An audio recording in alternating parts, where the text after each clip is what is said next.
जय Hind. Current affairs के important video में आपका स्वागत है। जैसा कि आपको पता है कि आने वाले हर एक एग्जाम के लिए करंट अफेयर मोस्ट इंपॉर्टेंट भूमिका निभाता है। और जैसा कि आपका पेट का एग्जाम है और जो भी एग्जाम चल रहे हैं, जो भी एग्जाम आने वाले समय में है, उसमें करंट अफेयर्स की महत्वपूर्ण भूमिका रहेगी। तो इसी करंट अफेयर्स के रिस्पेक्ट में देखिए 4 वीडियो पहले करंट अफेयर्स के पढ़ चुके हैं। आप प्लेलिस्ट में जाकर देख सकते हैं, 4 वीडियो करंट अफेयर्स के पढ़ चुके हैं, आप उसको देख लीजिए। और आज हम करंट अफेयर्स का 5वां वीडियो हम शुरू करते हैं। बहुत बेहतरीन ढंग से करंट अफेयर्स का वीडियो हम लोग शुरू कर रहे हैं। इसको पढ़ने के बाद आपको कोई भी करंट अफेयर्स पढ़ने की जरूरत नहीं पड़ेगी। ऐसे छोटे छोटे पार्ट में लगभग 16 मिनट, 17 मिनट, 20 मिनट के वीडियो आएंगे और आराम से आपका करंट अफेयर्स कंप्लीट होता जाएगा। ध्यान से देखें। सबसे पहले क्वेश्चन की बात करें, देखिएगा दक्षिण कोरिया के राष्ट्रपति, यह इंपॉर्टेंट क्वेश्चन बन सकता है क्योंकि हाल फिलहाल में इनकी नियुक्ति हुई है कि दक्षिण कोरिया के राष्ट्रपति कौन है ना। दक्षिण कोरिया के राष्ट्रपति युन सुक योल है। याद रखेंगे, दक्षिण कोरिया के राष्ट्रपति किसको नियुक्त किया गया? तो युन सुक योल को। याद कैसे करेंगे? दक्षिण कोरिया के राष्ट्रपति, ध्यान से समझिएगा, दक्षिण कोरिया के, एक है उत्तर कोरिया। उत्तर कोरिया अपने में बड़ा खतरनाक कंट्री है और यहाँ पर दक्षिण कोरिया की बात करें तो दक्षिण कोरिया के जो राष्ट्रपति है उनका किसको नियुक्त किया गया है? युन सुक योल को। कैसे? युन सुक योल। याद रखिएगा, दक्षिण कोरिया के जो राष्ट्रपति बने हैं, कौन बने हैं? युन सुक योल। ठीक है। नेक्स्ट क्वेश्चन है बौद्धिक संपदा सूचकांक। बहुत इंपॉर्टेंट क्वेश्चन है, मोस्ट इंपॉर्टेंट क्वेश्चन है, ध्यान से देखिएगा। बौद्धिक संपदा सूचकांक की बात करें, डायरेक्टली आपसे पूछता है बौद्धिक संपदा सूचकांक में भारत का रैंक, यही पूछेगा, है ना। एग्जैक्ट याद रख लीजिएगा। देखिए सूचकांक के जितने भी क्वेश्चन बताए मोस्ट इंपॉर्टेंट क्वेश्चन होते हैं। यहाँ पर हम डिस्कस करते हैं कि बौद्धिक संपदा सूचकांक की बात करें तो इसमें याद रखिएगा टोटल 55 देशों का सूचकांक है। टोटल 55 देशों की रैंकिंग। सूचकांक का मतलब क्या है कि एक रैंकिंग जारी होती है, एक रैंकिंग जारी होती है बौद्धिक संपदा सूचकांक, है ना, कि मतलब किस क्षेत्र में, किस इंडिविजुअल क्षेत्र में इसको बढ़ावा दिया जा रहा है, उसके रिस्पेक्ट में क्या है, रैंकिंग जारी की जाती है बौद्धिक संपदा सूचकांक में। और इसमें टोटल 55 देशों की रैंकिंग जारी की गई, जिसमें बौद्धिक संपदा सूचकांक में पहले स्थान पर अमेरिका है, अंतिम स्थान वेनेजुएला का है। अंतिम स्थान किसका है?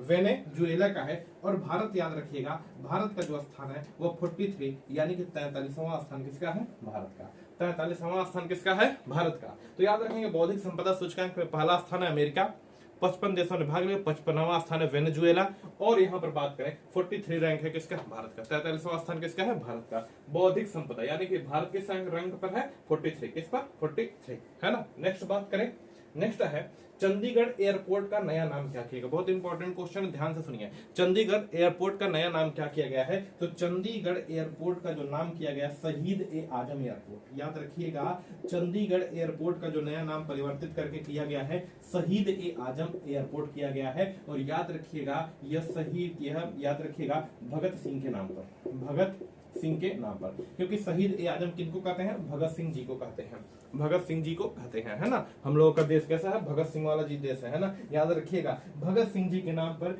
चंडीगढ़ एयरपोर्ट का नाम पड़ा है। बहुत पहले पड़ जाना चाहिए था, नाम दे रहे हैं तो इनके नाम पर भी देना चाहिए था, लेकिन बड़ा लेट में हुआ। चलिए कोई बात नहीं। चंडीगढ़ एयरपोर्ट का जो नाम है शहीद-ए-आजम एयरपोर्ट रखा गया। और शहीद-ए-आजम किनको कहते हैं? भगत सिंह को। तो प्रश्न पूछेगा चंडीगढ़ एयरपोर्ट का नया नाम किस शहीद, मतलब किस शहीद व्यक्ति के नाम पर पड़ा है? तो भगत सिंह के नाम पर पड़ा है। शहीद-ए-आजम एयरपोर्ट इसको कहेंगे। इंपॉर्टेंट क्वेश्चन है, ऐसे ही क्वेश्चन आएंगे, कहा जाएंगे क्वेश्चन, सेम ऐसे क्वेश्चन। नेक्स्ट देखेंगे, ये देखिए मोस्ट इंपॉर्टेंट है 17वां प्रवासी भारतीय, है ना। ध्यान से सुनिएगा, 17वां प्रवासी भारतीय सम्मेलन का आयोजन कहाँ हुआ और 16वां प्रवासी भारतीय सम्मेलन का आयोजन कहाँ हुआ? दोनों क्वेश्चन आपके पेपर में आएगा। आपके पेपर में 16वां आएगा, यह 17वां हाल फिलहाल 2022 लास्ट 2022 अभी का है, 16वां 2021 का है। और यही पेपर में हो सकता है पूछा जाए, है ना। तो ऐसे समझिएगा 17वां प्रवासी भारतीय मतलब जो भी विदेशी व्यक्ति हैं उनके कांटेक्ट में करके एक सम्मेलन का आयोजन होता है, वही 16वां, 17वां, 18वां ऐसे होता है। तो जो 16वां प्रवासी भारतीय सम्मेलन हुआ वह हुआ था नई दिल्ली में। याद रखिएगा 16 नंबर का पूछे तो नई दिल्ली में हुआ और 17 नंबर का बाबू इंदौर में। 17 नंबर का कहां पर? इंदौर में। प्रवासी भारतीय सम्मेलन 16वें नंबर का नई दिल्ली में, 16वें नंबर का कहा? नई दिल्ली में। और 17वें नंबर का कहा जी? इंदौर में। 17वें नंबर का कहां पर, इंदौर में। क्लियर है। और स्वच्छता में सबसे बेस्ट शहर किसको किया गया है, इंदौर को। लगातार 5वीं बार सबसे स्वच्छ शहर का पुरस्कार मिला किसको, इंदौर को। तो 17वां प्रवासी तो बोलेंगे कौन सा, इंदौर। लेकिन 16वां प्रवासी तो नई दिल्ली। 16वां प्रवासी सम्मेलन कहां पे, नई दिल्ली। नेक्स्ट है ग्रामीण उद्यमी प्रोजेक्ट। क्या है जी, बड़ा इंपॉर्टेंट क्वेश्चन है। ग्रामीण उद्यमी प्रोजेक्ट क्या है, तो इसको समझिएगा। ग्रामीण उद्यमी प्रोजेक्ट की बात करें तो ग्रामीण उद्यमी प्रोजेक्ट यह शुरू हुआ रांची से, याद रखिएगा। जो भी आदिवासी हैं, ग्रामीण उद्यमी प्रोजेक्ट का मतलब जो भी आदिवासी हैं या जो भी जनजाति हैं उसका स्किल डेवलप करना, उसका क्या करना, स्किल डेवलप करना। यानी कि ग्रामीण उद्यमी प्रोजेक्ट के अंतर्गत जो भी आदिवासी हैं या जो भी जनजाति हैं उनकी स्किल को डेवलपमेंट किया जाएगा, और उनको किसी न किसी काम के लिए कुशल बनाया जाएगा, तो यहाँ पर है कि ग्रामीण उद्यमी प्रोजेक्ट कहाँ से अप्लाई हुआ, तो रांची से प्रारंभ हुआ। झारखंड की राजधानी रांची से प्रारंभ हुआ। 6 जिला में चलता है, याद रख लीजिएगा। याद हो जाए तो ठीक है, ना याद हो तो कोई बात नहीं, बस इतना याद रखें। कहां से प्रारंभ, रांची से। कितने जिलों में है, 6 जिलों में। कितने जिलों में, 6 जिलों में। गुजरात से लगा महाराष्ट्र के बाद एमपी, मध्य प्रदेश, उसके बाद झारखंड, उसके बाद छत्तीसगढ़, उसके बाद राजस्थान। देख लीजिए अच्छी तरीके से, है ना। ग्रामीण उद्यमी प्रोजेक्ट की बात करें, टोटल के टोटल 6 राज्यों में, सॉरी जिला मैंने बोल दिया है, 6 राज्यों में चलता है ग्रामीण उद्यमी प्रोजेक्ट। पहला कहां पर, तो राजस्थान के साथ साथ कहां पर है जी, राजस्थान, गुजरात के पास है। अच्छा, गुजरात के पास क्या है, महाराष्ट्र।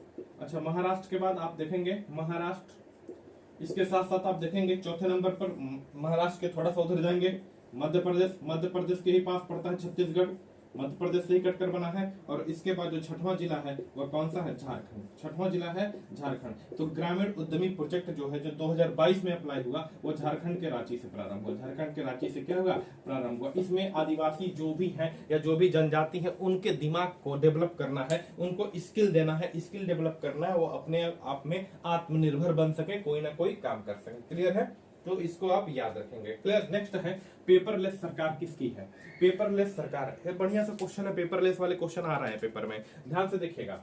किस देश की सरकार को पेपरलेस सरकार का सबसे पहला मतलब क्या कर रहा है कि पेपरलेस सरकार किसकी है, यूएई, संयुक्त अरब अमीरात, है ना। यानी कि दुबई का जो क्षेत्र है वहां की जो सरकार है टोटल की टोटल डिजिटल है, क्या है, डिजिटल सरकार है। यानी कि किस देश कह रहा है कि पेपरलेस सरकार किस देश की है, यूएई, संयुक्त अरब अमीरात। यानी कि कह सकते हैं कि संयुक्त अरब अमीरात में जितने भी ऑफिशियल काम होते हैं वो सब के सब ऑनलाइन होते हैं, पेपर वर्क कोई काम नहीं होता है। तो किस देश की सरकार बाबू पेपरलेस है, मतलब पेपर पर कोई काम नहीं करती है, तो कौन सी है, यूएई। कौन सी है, यूएई, संयुक्त अरब अमीरात, यानी कि यूनाइटेड अमीरात, संयुक्त अरब अमीरात की है। और बाबू याद रखेंगे इसकी राजधानी कहां पर है, अबू धाबी। क्या है, अबू धाबी। यहीं पर एशिया कप हो रहा है, यहाँ पर क्या हो रहा है, एशिया कप। नेक्स्ट है, अगर पूछे पेपरलेस सरकार तो बताएंगे कौन, अमीरात। क्या बताएंगे, अमीरात, है ना, संयुक्त अरब अमीरात का, यानी कि दुबई वाले क्षेत्र का। लेकिन पेपरलेस हाई कोर्ट पूछ दे, पेपरलेस हाई कोर्ट, भारत का पहला पेपरलेस, जिस पर पेपर पर कोई काम नहीं हो रहा है, डायरेक्ट टोटल का टोटल डिजिटल काम हो रहा है, तो किसका है, केरल का।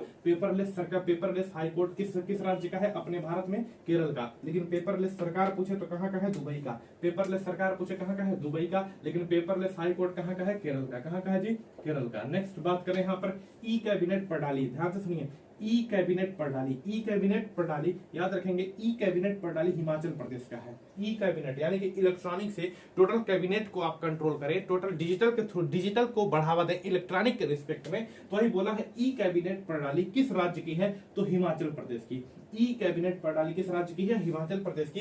हिमाचल प्रदेश से 3 चीज याद रखेंगे, हिमाचल प्रदेश से 3 चीज याद रखेंगे कि दालचीनी की खेती प्रारंभ करने वाला पहला राज्य कौन सा, हिमाचल प्रदेश। याद रखिएगा, दालचीनी की खेती कहां पर प्रारंभ हो रही है, हिमाचल प्रदेश में। दालचीनी की खेती हिमाचल प्रदेश में। साथ ही साथ हिमाचल प्रदेश में पहला, हिमाचल प्रदेश को धुआं मुक्त कहते हैं, पहला धुआं मुक्त राज्य उत्तर प्रदेश का कौन है, हिमाचल प्रदेश। ध्यान से समझिएगा, देखिए ई कैबिनेट प्रणाली हिमाचल प्रदेश में, जो भी उसका संसद का, जो भी उसके राज्य के विधानमंडल का कैबिनेट है, और वह जो कैबिनेट है वो क्या है, ई मतलब इलेक्ट्रॉनिक बेस पर है, इलेक्ट्रॉनिक बेस पर डिजिटल को बढ़ावा दिया जा रहा है। किसको, डिजिटल को बढ़ावा दिया जा रहा है। तो पूछा है ई कैबिनेट प्रणाली कहाँ की है, हिमाचल प्रदेश की।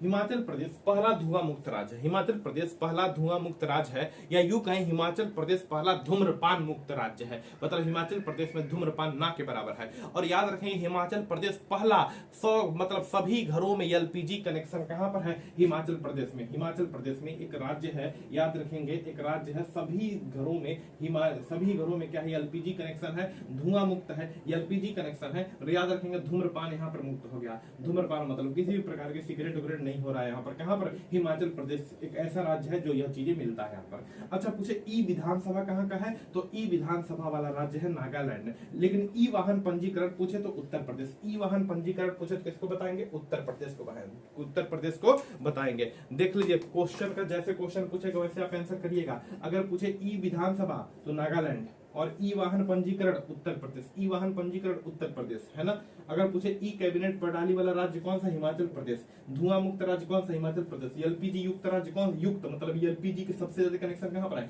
हिमाचल प्रदेश में, है ना। याद रखें प्रतिशत की बात कर रहा हूं, उस तरह सबसे ज्यादा कनेक्शन देखेंगे, सबसे ज्यादा कनेक्शन देखेंगे तो उत्तर प्रदेश में। लेकिन एलपीजी का प्रतिशत के अनुसार यानी कि हर घर में कनेक्शन कहां पर है? हिमाचल प्रदेश में, है ना। क्या है? ई विधानसभा वाला नागालैंड, ई वाहन उत्तर प्रदेश। नेक्स्ट बात करें, बाल बजट पेश करने वाला पहला राज्य मध्य प्रदेश। बात खत्म, इतना याद रखना है। बाल बजट मतलब छोटे बालकों के लिए अपना एक अलग से बजट पेश किया किसने? मध्य प्रदेश ने। तो बाल बजट पेश करने वाला एक राज्य कौन सा बना? पहला राज्य कौन सा बना? मध्य प्रदेश। इस बाल बजट में बताया गया कि बच्चों के लिए कौन कौन सी चीजों पर कितना कितना व्यय करना है, किस किस चीजों पर कितना कितना व्यय करना है कि बच्चों का जीवनचर्या बेहतर बने और बच्चों के भविष्य में बेहतर बने। तो यह कुछ क्वेश्चन पूछा है, बाल बजट पेश करने वाला पहला राज्य कौन सा? हिमाचल प्रदेश। बस इतना याद रखिएगा। बाल बजट पेश करने वाला पहला राज्य कौन सा है? हिमाचल प्रदेश। देखिए राष्ट्रीय बाघ संरक्षण प्राधिकरण, बड़ा इंपॉर्टेंट क्वेश्चन है। राष्ट्रीय बाघ लिख देते हैं, अच्छी तरीके से सुनिएगा। राष्ट्रीय बाघ संरक्षण प्राधिकरण की बैठक कहां हुई? तो अरुणाचल प्रदेश में। इंपॉर्टेंट क्वेश्चन इसलिए है कि राष्ट्रीय बाघ संरक्षण प्राधिकरण की बैठक जो होती है हमेशा दिल्ली में होती है। पहली बार ऐसी हुई है कि इसका बैठक अरुणाचल प्रदेश में हुआ। कहां पर हुआ? अरुणाचल प्रदेश में। तो राष्ट्रीय बाघ संरक्षण प्राधिकरण का बैठक कहां पर हुआ? तो अरुणाचल प्रदेश में। कहां पर हुआ? अरुणाचल प्रदेश में। नेक्स्ट बात करें। अच्छा देखिए, मोस्ट इंपोर्टेंट पूरे क्लास से सबसे मोस्ट इंपोर्टेंट क्वेश्चन है आईएसी विक्रांत का। पूरे क्लास में सबसे मोस्ट इंपोर्टेंट है आईएसी विक्रांत का, है ना। इसको देखिए, एक छूट गया। प्रगनंदना कौन है? तो प्रगनंदना याद रखिएगा 16 वर्ष के ग्रैंड मास्टर है ना जी। 16 वर्ष के क्या है? ग्रैंड मास्टर हैं। और इनका संबंध है शतरंज से। इसका संबंध है कहां से? शतरंज से। प्रगनंदना कौन है? तो 16 वर्ष के, देखिए जो शतरंज लोग खेलते हैं उनको ग्रैंड मास्टर कहते हैं, जो शतरंज खेलते हैं उनको ग्रैंड मास्टर कहते हैं। तो प्रगनंदना कौन है? 16 वर्ष के ग्रैंड मास्टर है। 16 वर्ष के क्या है? ग्रैंड मास्टर है। और इनका संबंध है शतरंज से। इनका संबंध किससे है? शतरंज से। सीधे पूछेगा प्रगनंदना कौन है। देखिए एक क्वेश्चन पूछेगा परम प्रवेगा क्या है? तो सुपर कंप्यूटर है। लेकिन यहाँ पूछा है प्रगनंदना का संबंध है शतरंज से। क्या है? शतरंज से। और 16 वर्ष के हैं, सबसे युवा है, 16 वर्ष के ग्रैंड मास्टर है ना। जो शतरंज खेलता है उनके लिए एक शब्द में बोलते हैं ग्रैंड मास्टर। क्या बोलते हैं? Grand master. आगे बढ़ते हैं, ध्यान से देखें। आईएसी विक्रांत क्या है? आईएसी विक्रांत क्या है? अच्छे से समझ लीजिएगा, पूरे क्लास में आज इसको सीख कर जाइए। आईएसी विक्रांत क्या है? देखिएगा, अच्छी तरीके से सुनिएगा। आईएसी विक्रांत यह स्वदेश निर्मित, मतलब अपने देश में ही निर्मित विमान वाहक पोत है। मतलब विमान जो है, जो भी लड़ाकू विमान है, उस विमान को रखने का, उस विमान को ले जाने का, उस विमान को इधर उधर ले जाने का एक कैरियर है, एक पोत है ना। क्या है? आईएसी विक्रांत। विक्रांत उसका नाम है। विक्रांत उसका क्या है? नाम। स्वदेश निर्मित विमान मतलब अपने देश में ही निर्मित है। विमान वाहक, विमान को वाहक पोत है, विमान वाहक पोत है ना। आईएसी विक्रांत इसका पूरा नाम है। आईएसी विक्रांत इसका पूरा नाम है। फुल फॉर्म देखेंगे ना तो indigenous aircraft carrier Vikrant. Full form देखेंगे तो indigenous aircraft carrier, indigenous aircraft carrier Vikrant इसका पूरा नाम है। और याद रखिएगा जो आईएसी विक्रांत है बाबू, इसको डीआरडीओ और सेल ने एक साथ मिलकर बनाया है। डीआरडीओ और सेल ने एक साथ मिलकर बनाया है। जो आईएसी विक्रांत है, आईएसी विक्रांत, इसको डीआरडीओ और सेल ने एक साथ बनाया है। और एक विमान वाहक पोत है, विमान को वाहन करके पोत है, विमान वाहक पोत है। याद रखेंगे यह 36 फाइटर जेट को 36 फाइटर जेट को एक साथ लेकर चल सकता है। जो आईएसी विक्रांत है, इंडिजीनियस एयरक्राफ्ट कैरियर विक्रांत जो है वह किसने बनाया है? डीआरडी और सेल ने बनाया है। और यह 36 फाइटर जेट को एक साथ लेकर चल सकता है। 36 फाइटर जेट को लेकर पूरे समुद्र में पूरे जगह पर चलने के लिए बेहतर कौन सा है? आईएसी विक्रांत। समझ रहे हैं, 36 फाइटर जेटों को एक साथ लेकर चल सकता है। किसने बनाया? डीआरडीओ। अच्छा, या सेल के पहले देखिएगा, यहां से क्वेश्चन बनता है सेल के। अगर पूछे सेल की पहली महिला महानिदेशक, पहली महिला बनी है तो उनका नाम है सोमा मंडल। क्वेश्चन ग्रुप डी में बार बार पूछा जाएगा। सेल की पहली महानिदेशक का नाम है सोमा मंडल। सेल की स्टील अथॉरिटी इंडिया लिमिटेड, आपको पता होगा। तो जो सेल की पहली महिला निदेशक है उनका नाम है सोमा मंडल, उनका नाम है सोमा मंडल। चलिए डीआरडीओ की बात करते हैं। किसकी बात करते हैं? डीआरडीओ की।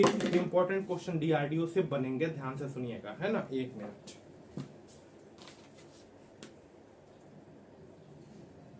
चलिए आगे देखते हैं डीआरडीओ का। क्लियर है? देखना जरा, डीआरडीओ की बात करते हैं। डीआरडीओ की स्थापना होती है सन 1958 में। डीआरडीओ की स्थापना होती है सन 1958 में। मुख्यालय इसका नई दिल्ली में, मुख्यालय है इसका नई दिल्ली में। और इसके जो अध्यक्ष थे, ध्यान से सुनिएगा, डीआरडीओ की स्थापना होती है सन 1958 में, मुख्यालय है नई दिल्ली में। इसके जो अध्यक्ष थे उनका नाम था सतीश रेड्डी। याद रखिएगा, नाम क्या था? सतीश रेड्डी। लेकिन सतीश रेड्डी का कार्यकाल समाप्त हो गया। अब डीआरडीओ के नए अध्यक्ष बने हैं समीर पी कामत, नाम है इनका। डीआरडीओ के नए अध्यक्ष हैं समीर पी कामत, समीर पी कामत। अच्छा, सेल के जो महानिदेशक बनी है, सेल के महानिदेशक बनी है पहली, उनका नाम है सोमा मंडल। उनका नाम क्या है? सोमा मंडल। देखिए पेपर में यह डीआरडीओ भी मोस्ट इंपॉर्टेंट हो गया और सेल भी मोस्ट इंपॉर्टेंट होगा। क्यों? क्योंकि इन्हीं लोगों ने मिलकर किसको बनाया है? आईएसी विक्रांत को। विमान वाहक पोत है, 36 फाइटर जेटों को एक साथ लेकर चल सकता है। तो डीआरडीओ के जो नए अध्यक्ष बने हैं उनका नाम है समीर पी कामत। और जो सेल की महानिदेशक, पहली महिला महानिदेशक है, उनका नाम है सोमा मंडल। तो डीआरडीओ के जो सतीश रेड्डी थे अध्यक्ष वो हट गए हैं, नए अध्यक्ष आए हैं कौन? Sameer P Kamat, Sameer P Kamat. Next question है, ध्यान से समझिए। अंतर्राष्ट्रीय सुरक्षा बैठक, अंतर्राष्ट्रीय, देखिए अंतर्राष्ट्रीय सुरक्षा बैठक का आयोजन कहाँ किया गया? तो रूस के क्षेत्र मॉस्को में। अंतर्राष्ट्रीय, ध्यान से समझेंगे, अंतर्राष्ट्रीय सुरक्षा परिषद का बैठक, अंतर्राष्ट्रीय सुरक्षा का बैठक कहाँ किया गया? तो रूस के क्षेत्र मॉस्को में। और याद रखिएगा अपने क्षेत्र से राजनाथ, अपने यहाँ से राजनाथ सिंह ने इसमें भाग लिया, अपने यहाँ से राजनाथ सिंह ने इसमें क्या किया? भाग लिया। याद रखेंगे अंतर्राष्ट्रीय सुरक्षा परिषद का बैठक कहाँ पर हुआ? मॉस्को में। याद हो जाएगा, अंतर्राष्ट्रीय सुरक्षा परिषद का बैठक कहाँ पर हुआ? कहाँ पर हुआ? तो क्या बताएंगे? मॉस्को में। नेक्स्ट है दिव्यांग पार्क कहाँ खोला जा रहा है? तो दिव्यांगों के लिए, जो दिव्यांग होते हैं, दिव्यांग भाई बहन जो होते हैं, उनके लिए एक पार्क खोला गया है। कहाँ पर? महाराष्ट्र में, महाराष्ट्र के नागपुर में। याद रख लेंगे, बस करेक्ट, बस इतना याद रखना है, ज्यादा कुछ ना याद रखना है। महाराष्ट्र के दिव्यांग पार्क, महाराष्ट्र के नागपुर में, है ना। बैठक कहाँ पर हुई? अंतर्राष्ट्रीय सुरक्षा की बैठक कहाँ पर हुई? तो मॉस्को में। कहाँ पर हुई? मॉस्को में। डीआरडीओ के समीर पी कामत, डीआरडीओ के समीर पी कामत, है ना। नेक्स्ट है पिच ब्लैक। क्या है जी? Pitch black.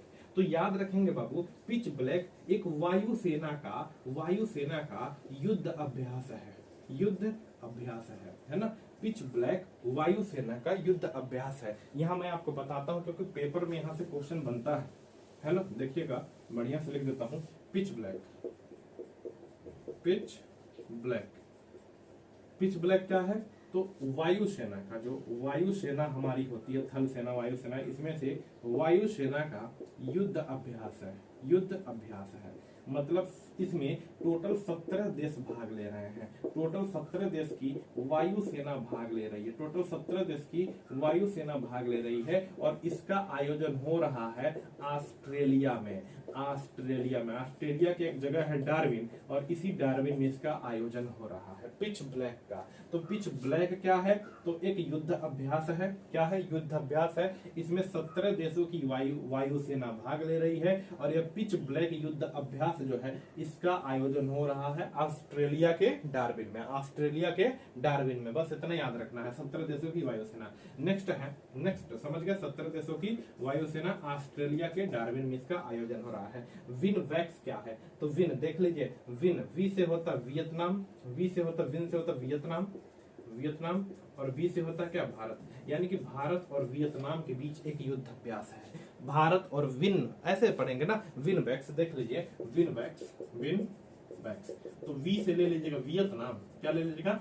वियतनाम, और बी से ले लीजिएगा भारत। तो भारत और वियतनाम के बीच एक युद्ध अभ्यास है जो हरियाणा में हो रहा है। कहाँ हो रहा है? हरियाणा में हो रहा है। तो विन वैक्स जो युद्ध अभ्यास है वह कहाँ हो रहा है जी? हरियाणा में। विन वैक्स जो युद्ध अभ्यास है कहाँ हो रहा है? हरियाणा में हो रहा है। और महत्वपूर्ण बातें हैं, यह थल सेना का युद्ध अभ्यास है। किसका है? थल सेना का युद्ध अभ्यास है। अभी पिच ब्लैक पढ़िए, किसका है? वायुसेना का। विन वैक्स किसका है? थल सेना का युद्ध अभ्यास है। नमस्ते योजना समझिएगा, नमस्ते योजना किससे संबंधित है? तो सफाई कर्मियों के उत्थान से, सफाई कर्मियों के जीवन में उत्थान से, मतलब उत्थान से, है ना?